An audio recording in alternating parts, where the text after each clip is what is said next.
Today I'm going to show you how to get more views and subscribers on your drumming YouTube channel. That's coming up. What's up guys, Justin Greenwald here. Welcome to 65 Drums. This is the place to keep on top of all things eDrum related, so consider subscribing if you haven't yet. Today's not about eDrums, today's about YouTube and drumming channels in general. I'm making this video for the people that are actually going to put serious effort into their drumming channel, whether or not that's electronic drums, acoustic drums, covers, reviews, whatever it is you're doing, even drum lessons. I'm making this video for the people that are going to put serious effort into the channel. YouTube doesn't work off of you making one video every other week anymore. That used to work in the past. That doesn't work now. I can at least help you get to 10,000 because that's where I'm at right now as of the making of this video. So let's get started. There are two main bedrock principles that guide all of YouTube, whether or not your channel is about drums or cooking or whatever, it doesn't matter. You need to increase your watch time and you need to make consistent content. Those two things help your channel grow, and that's how you get more views and more subscribers. Let's talk about consistency first, because this is where a lot of YouTube channels fail right off the bat. You're probably not making enough videos. Consistency has helped my channel a lot. I started off doing videos whenever I felt like it, and then I bumped that up to once a week on Sundays. And then I started doing it twice a week, and then I moved to 3 times a week. And now I'm going anywhere from 3 to 5 times a week. And that has drastically helped increase the watch time and the amount of subscribers I'm getting on this channel. I'm always making new videos. There's a handful of reasons why this is incredibly important.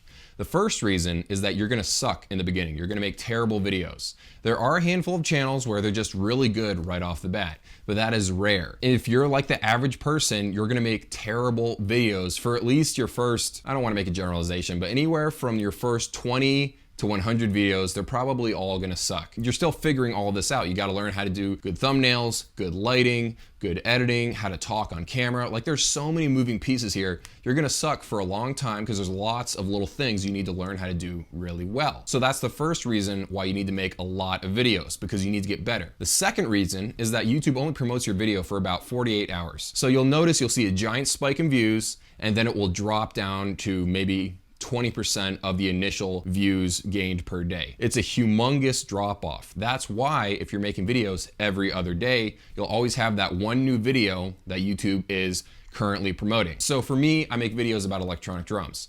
If someone else makes a video about electronic drums, because I have over 200 videos, I have 200 chances to get on the recommended side of that video. So that's why this channel keeps growing, because I have lots and lots of different options for YouTube to recommend to other people looking at that category of videos. So not only do you get a lot better at making videos when you're making them all the time, but you're also getting suggested more often by YouTube. YouTube promotes fresh content, by the way. That's not my word. That's actually their word. They've actually put out in an official briefing that they did. YouTube promotes videos that are new. They're exciting because people like watching brand new videos. That's why we go to movie theaters all the time. Why Netflix movies, even though they're really good movies, they're not as exciting because they didn't just come out 5 seconds ago. The third thing that happens is you create a snowball effect. So let's say on Sunday, someone watches your video and they subscribe.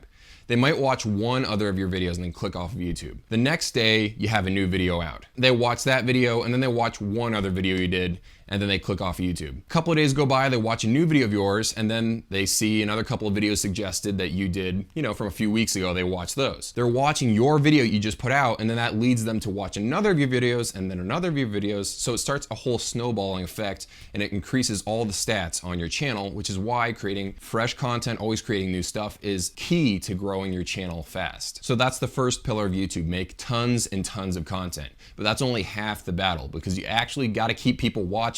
They can't just click on your video, watch 30 seconds of it, and then leave, and then somehow you think YouTube's gonna promote that video. Not only does YouTube know how long you're watching it, they know if you're physically watching it with your eyeballs or just listening to it in the background. So for example, if you're watching one of my YouTube videos on Chrome right now, but you're actually running around on Facebook in another tab, so you're just listening to this video in the background, there's probably tons of people doing this right now because they know a ton of data about whether or not your video is any good or not. So you need to be making really good videos that keeps people watching to the very end. One great tool to make this happen is just to go see where people are dropping off in your video. What you want to do is go check and see why they stopped watching at minute 6, 32 seconds. You go look and see what you were doing at that part of the video. Were you staring at the ceiling? Were you trying to figure out what you were gonna say? Was the video just really boring right there? You can start cutting out different parts of your videos that are boring and make people watch for longer and longer, because YouTube wants people to click on your video, but they want people to watch for as long as possible. Session duration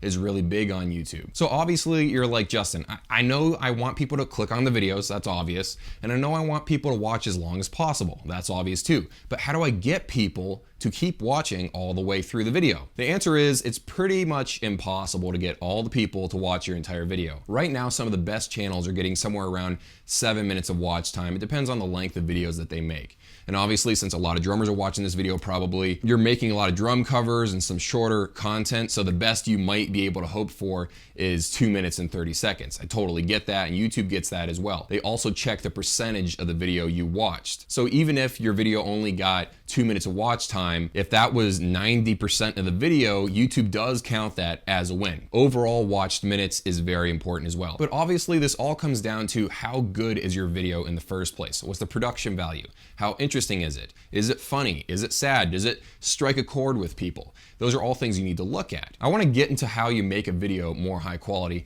The first thing I need to talk about is camera gear and all that fun stuff. I've grown this channel past 10,000 subscribers just by using iPhones. I started this entire channel by using an iPod Touch 5. I moved up to an iPhone 6, and then I moved up to an iPhone 7. I can have this going right now at 1080p 60 frames, 1080p 30 frames. I can do 4K at 30 frames. If you have a phone that was made in the last couple of years, your camera is good enough. Like, you don't need to go buy a Nikon camera or a Canon camera or a Panasonic camera. Obviously, those are nice and you'll want to get one of those eventually, but it's not necessary to get people watching your videos. The average person actually cares more about audio. So for example, I'm using an iPhone 7, like I said, and I'm using a Rode SmartLav Plus right here. This SmartLav right here was actually $70, and this is the most expensive thing I have in this rig other than the iPhone. Let me explain what it took to get this picture right here. I'm using an iPhone 7. I've got this SmartLav that I plug straight into my iPhone, and literally I don't sync up the audio or anything. It's all done automatically. And then I've got a light here, a light here. I've got a couple of lights behind me. All of these lights came from Lowe's, a home improvement store for those of you not from the United States. Each of these lights, they're only like $8 or $25. They're all really, really cheap. Some of the lights have color gels on them, which you can buy from Amazon for about $20 for a pack of 5 or something like that. So I'm not using expensive stuff here. There are people that spend hundreds upon $100 for camera gear for their YouTube channel, and it actually doesn't help you get views as much as you think it does. Obviously, making your picture look nice is really important, but you can get a lot done with hardly any money. Get your iPhone, get one of these $70 SmartLav Plus lapel microphones, and then get yourself a nice piece of editing software where you can adjust like the contrast and how the picture looks, and you'll get a very professional looking image. By the way, I use Adobe Premiere Pro to edit the videos, and it's only 20 bucks a month. You can download it right now and get a monthly subscription from Adobe, or you can get the entire Creative Cloud suite for 50 bucks a month, and that will get you, Photoshop, that'll get you Adobe Premiere Pro, After Effects, and everything else that they have almost. But you can just start off by using iMovie on your iPhone or download a free camera app. So don't get caught up in the gear when you're making your YouTube channel. That's not what gets people to click on your video. You can get great results with some cheap lights, $70 lavalier microphone, and your phone, your iPhone, your Android phone. You don't even need a tripod. You can just set your phone up on like a music stand or a stack of books. I use a tripod now from Walmart. It was only 40 bucks. Okay, so assuming you've got all this set in place, you got decent lighting, you've got good audio, the camera's at the right angle. The reason why a lot of people fail with their YouTube videos is because they don't cut out the unnecessary parts when they're done filming. Some people literally just start talking, 20 minutes later, they press stop, and then they go press upload to YouTube right away. That's not how you get people to keep watching. That's not how, unless you're like really awesome and you can do everything incredibly well in one take, which I can't, then maybe that's the route for you. But what I do is I brutally edit and chop up my video. Now, of course, you don't want to go overboard, but at the same time, if I'm going, or if I start staring at the wall trying to figure out what I'm gonna say next, it's gone. If I have 5 seconds of dead time, that's 5 seconds that someone can start thinking about, oh, look at all these other videos that are over here. Maybe I should click on one of those. You don't want to give people the time to think about clicking over to another video. So that's why you got to cut out all the dead spots. Now, this might be a little startling at first because you might find that your 20-minute video that you shot only has 10 minutes of actual content in it. Remember when you used to write papers in school and the teacher would say, cut this out, cut this out, cut this out, cut this out, and then you'd cut all that out, and then the teacher would say, cut this out, cut this out, cut this out, and then you felt like there was nothing left. But you know what's left? The essentials, the stuff that actually matters. All the fluff is gone, all the stupid stuff is gone, the actual good content remains. And that's what you gotta do with your videos. Be brutal. Cut out all the stupid stuff. Your video is gonna be maybe half as long as when you actually first shot it, but the stuff in the video will actually be the good stuff that's worth watching, and that will keep people watching for longer and make your whole video better. Okay, so while we're talking about editing, let me talk about, what you should do and what you shouldn't do. And the answer is, there's really no rules here. Some YouTubers just edit their video and make everything look incredibly color accurate as if you were standing there in person talking to them. And that's the route some YouTubers go. Other people heavily modify the video. They try to make it look a little more stylized. They try to make it look like, something on TV. As you might be able to tell, there's a slight black border around the screen. So you focus on the person talking. In this case, it's me. There are little subtle things that I've done to the image to try to make it look a little more interesting. This is what it looks like with no color correction. This is what it looks like for the rest of the video. I've also EQ'd my voice inside of this editing program. So this is what it sounds like before I do the enhancements to the audio. This is what it sounds like now that I've actually changed it and tried to make it sound a little more professional. These are all really small things that you don't really notice in and of themselves, but when you add them all together, they make the whole viewing experience a lot better. Let's talk about video length here for a second. If you can, make your videos a little bit longer than you have before if you want to see growth. The reason why is because YouTube values minutes watched. Even if you're getting the same number of views you got last month, but all of your new videos are like a minute or two longer, those are extra minutes of watch time, which makes YouTube want to promote it to more people. Now, there's definitely a right way to do this and a wrong way to do this. The wrong way to do this is just to put lots of filler content where you're not really doing anything very valuable in the video, where you're just egging people on, just dangling the good stuff until farther into the video, and you're not actually providing any value all the way through it. The right way to do it is to increase watch time either by putting bloopers at the end, putting some sort of Easter egg content throughout the video so they want to watch the entire video, or just put so much good information stacked all the way to the end that people have pretty much no choice but to watch all the way to the end. If you're taking 1 minute of content and somehow stretching that to 10 minutes, that's totally the wrong approach because the viewer knows you're not really giving them much good content. They know you've got one nugget of information they actually want and that you've slowly stretched it out for 10 minutes, and they don't like that at all. I mean, I don't like that when I'm watching a video. I end up fast forwarding and skipping around to find the stuff I want to see. So what you want to do is cut out that 9 minutes of BS and just put 10 solid minutes of great stuff. The idea is you want to provide so much value that you can't fit it all in 5 minutes. You've got so much great content that has to spill over. It has to be 6 minutes. It has to be 10 minutes. Let's talk about thumbnails and titles for a second. You might think that the title is what gets everyone to click on your video, but really what gets people to click on your video is a great looking thumbnail. What happens, for me at least, is I'll look at the thumbnail. If it looks interesting, then I'll look at the title and sort of figure out what the video is all about. The thumbnail is what gets me initially interested. So you need to spend a lot of time on your thumbnails. For me, I spend anywhere from 5 minutes to 30 minutes trying to get that perfect thumbnail.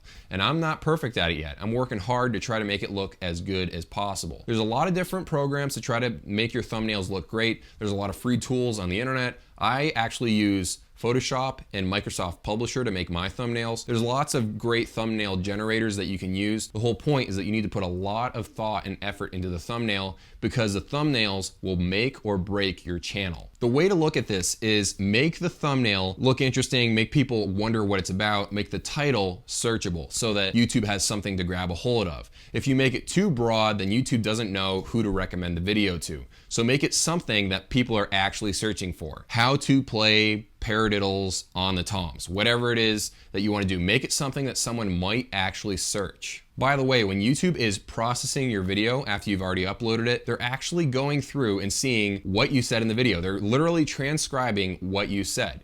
And that gives YouTube a lot of information to see who this video would be best suited for. But you still need to put in the work to make great tags. Tags need to be long tail. There's a difference between short tail and long tail. A short tag is when you make a video about Roland TD25 review. So a short tail tag would be TD25, Roland, or V-drums. The reason why you don't want to use those terms in the beginning of your channel is because everyone uses those terms. Everyone tags their video with the word Pearl or Gretsch or whatever it is.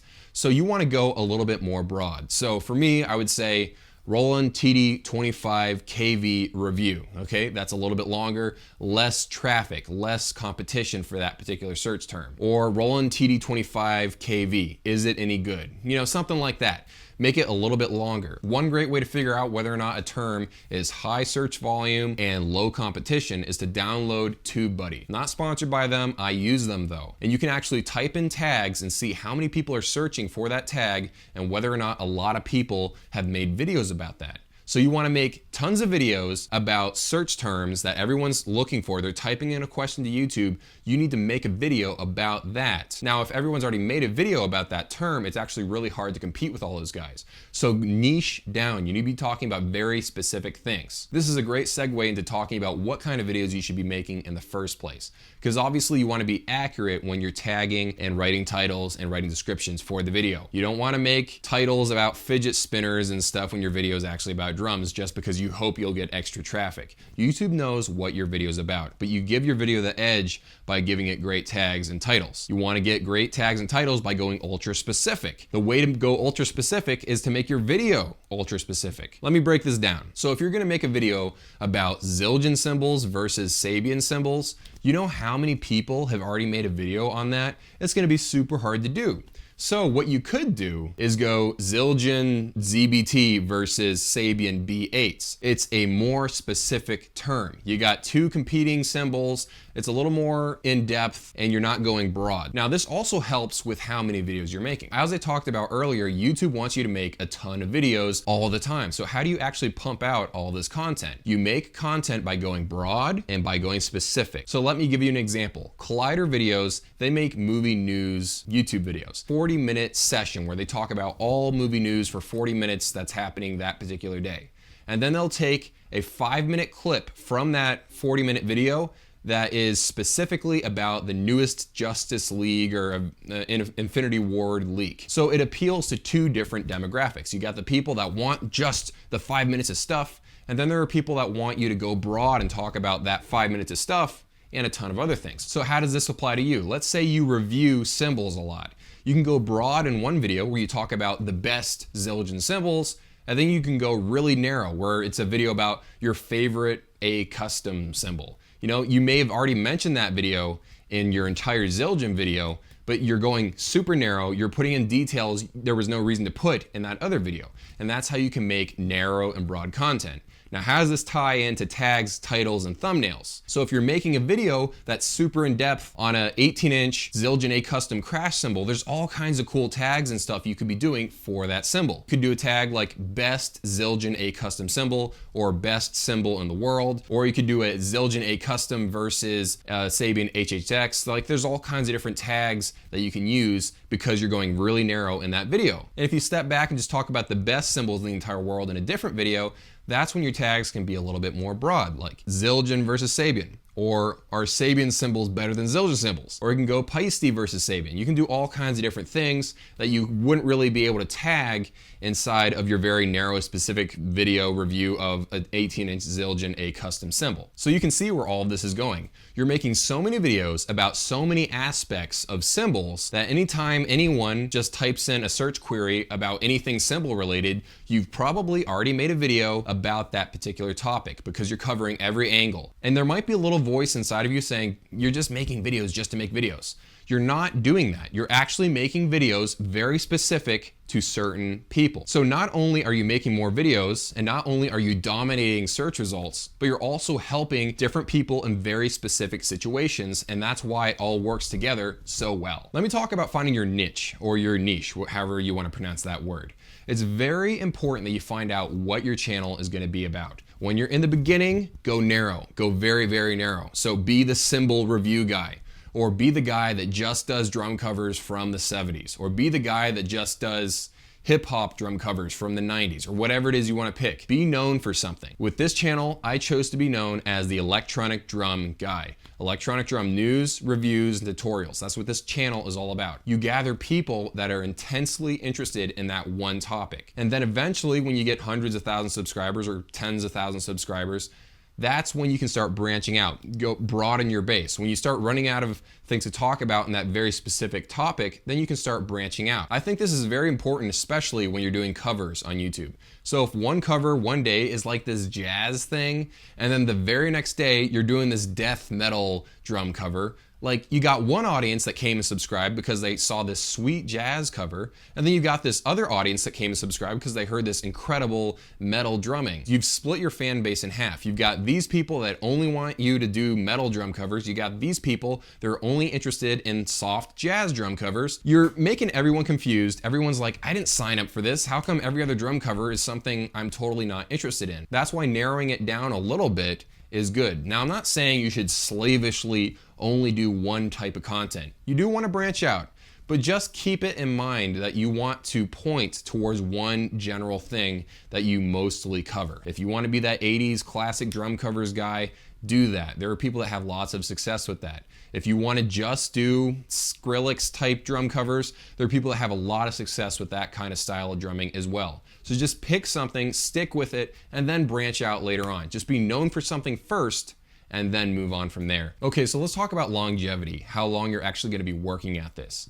If you're like the average YouTuber, it's gonna take you a long time to get traction. Some people, they get their first 1,000 subscribers within months. Some people get it within days. But then a lot of YouTubers, it takes them a long time. Now, there is good news. When you get that first 1,000 subscribers, things start speeding up. You get more subscribers more quickly because you have more momentum. You got a bigger base of people that immediately click on a video when you push out a new video to your subscribers, and YouTube values the initial traction that your video is getting within that first 48 hours. The more subscribers you have, the higher the likelihood that that video will be successful. But you're gonna have to battle through a lot of depressing times with your YouTube channel. If you started making videos because you thought it would be so fun and so great and you'd have instant success, that's not gonna happen. You're gonna have to work really, really hard and put out a lot of great videos that no one's gonna watch for a little bit. There were plenty of times where I thought, man, why do I even make videos? I'm putting in all this effort and nothing is happening. Let's face it, a lot of times when that thought happens, it's because your videos aren't as good as you think they are. Who knows? I could be watching this video a year from now and absolutely hate it.